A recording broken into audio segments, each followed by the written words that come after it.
इस वीडियो में हम माया तहज़ीब के बारे में बात करेंगे, जो दुनिया में चौथे नंबर पर शुरू होने वाली तहज़ीब है। ये तहज़ीब कब, कैसे और कहाँ से शुरू हुई, अगर आप जानना चाहते हैं तो इस वीडियो को शुरू से लेकर एंड तक देखिएगा, इसको स्किप मत कीजिएगा।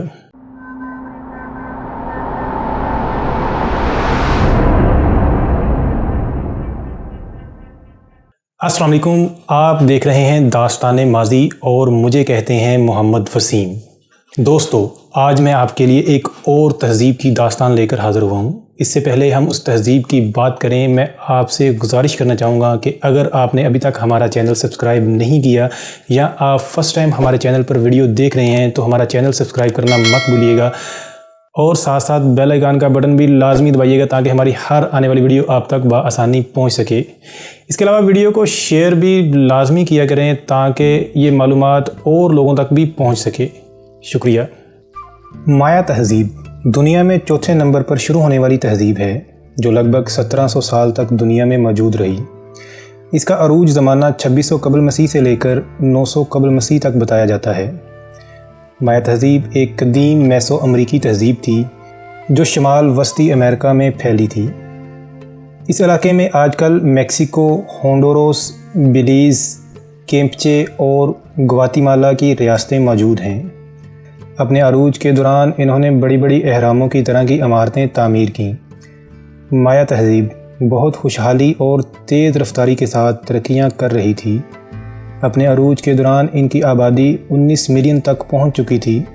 इन्होंने अपने दौर की यादगार तहरीरें छोड़ी हैं। इनका अपना लिखने का बाकायदा और मुनज़्ज़म निज़ाम था जिसकी मदद से इन्होंने अपनी तहज़ीब और तमद्दन को बाकायदा रिकॉर्ड भी किया था। ये तहज़ीब अपनी इसी खूबी की बना पर ही दीगर अमरीकी तहज़ीबों से मुमताज़ समझी जाती थी क्योंकि इनका अपना ही तर्ज़ तहरीर था। इसके अलावा रियाज़ी में भी इनकी तरक्की हैरत अंगेज़ थी। ना सिर्फ ये कि इन्होंने नंबरों को लिखना सीख लिया था बल्कि ये सिफ़र के इस्तेमाल से भी खूब वाकिफ़ थे। दीगर मैसो अमरीकी तहज़ीबों की तरह माया एक 20 असास और खमसी निज़ाम इस्तेमाल करते थे। माया और इनकी हमसाया तहज़ीब 36 कबल मसीह से सिफ़र का तस्वर इस्तेमाल करते थे। तिबियात, जराहत और ज़राअत में इनकी तरक्की हैरत कुन थी।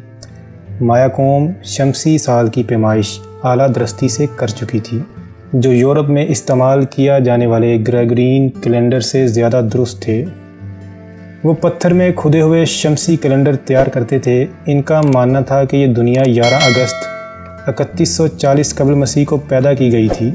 ये दरअसल वो तारीख़ है जिससे इनके कैलेंडर का आगाज़ होता था और इनकी आखिरी रिकॉर्ड की गई तारीख़ 31 दिसंबर 2012 है।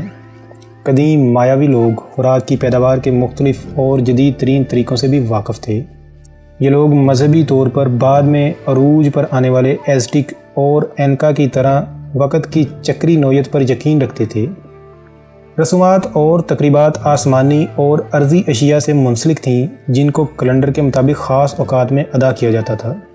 इनकी तहज़ीब और सकाफ़ती बरतरी ने इर्द गिर्द की दीगर अक़वाम को भी मुतासर किया। बताया जाता है कि यह सिलसिला यूं ही चलता रहता अगर हस्पानवी नौ आबादकार इन इलाकों में पहुँच कर माया तहज़ीब को बज़ोर ताकत ज़वाल पज़ीर होने पर मजबूर ना करते। इनके बारे में बताया जाता है कि इन्होंने माया अक़वाम के सहाइफ़ ढूंढ कर जलाए और इनकी तामीरात को नुकसान पहुँचाया और इनकी ज़बान और मजहबी रस्मात को शैतानी करार दे दिया गया। मगर बहुत से महक़क़ीन आज भी ये अंदाज़ा नहीं लगा पा रहे कि 19 मिलियन अफराद पर मुश्तमिल ये तहज़ीब आखिर कैसे अचानक पुरअसरार तौर पर गायब हो गई। माया तहज़ीब तो ज़वाल पज़ीर हो गई मगर माया कौम की औलादें आज भी मैसो अमरीकन इलाकों में मौजूद हैं। इनमें से बहुत सारे लोग अभी भी माया मज़हब की बहुत सी रस्मात पर अमल करते हैं मगर माया के पेचीदा रस्म ख़त को वो भी भूल चुके हैं। दोस्तों, उम्मीद करता हूँ ये दास्तान आपको पसंद आई होगी। अगर आपको ये दास्तान अच्छी लगी तो इसे अपने प्यारों तक लाजमी शेयर करें और कमेंट में अपनी राय का इजहार लाजमी कीजिएगा। हमें आपकी मोहतरम राय का इंतज़ार रहेगा और साथ साथ चैनल को सब्सक्राइब करना भी मत भूलिएगा और बेल आइकन को भी दबा दीजिएगा। इसके साथ ही इजाज़त चाहूँगा। अपना और अपने प्यारों का ख्याल रखिएगा। मिलते हैं अगली वीडियो में किसी नए टॉपिक के साथ। अल्लाह हाफिज़।